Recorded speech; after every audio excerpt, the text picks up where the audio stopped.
And the Civil Liberties Organization has called on the federal government to obey a recent court judgment which awarded 1.1 trillion naira to Samboro community in Niger State for the destruction of forceful eviction and also destruction of livelihoods. TVC News' Joke Adisa has details on this.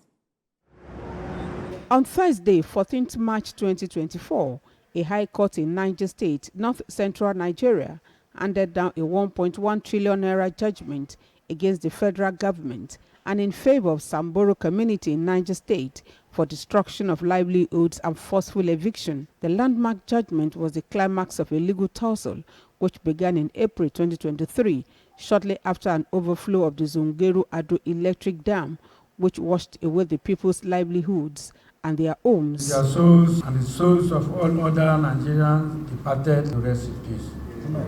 Barely 2 weeks after the court verdict, the Civil Liberties Organization, CLO, invokes its democracy and governance mandate to draw local and international attention to the prevailing plight of the displaced inhabitants. At this news conference, CLO calls on the government at the center to obey the judgment.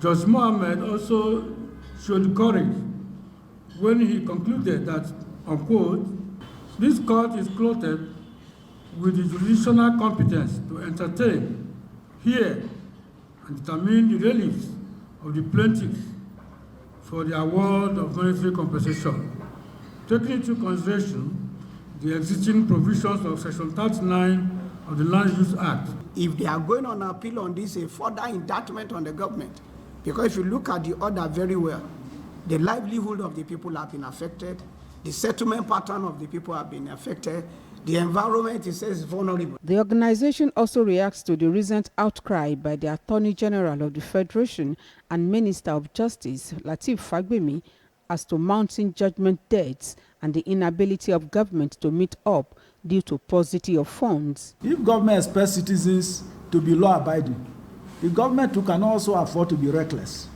all right, in their own behavior and the way they conduct the affairs of state.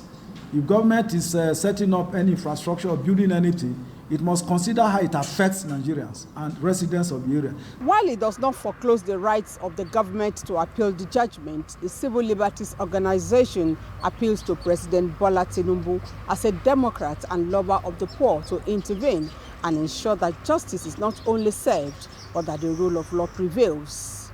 Joke Adisa, TVC News, Abuja.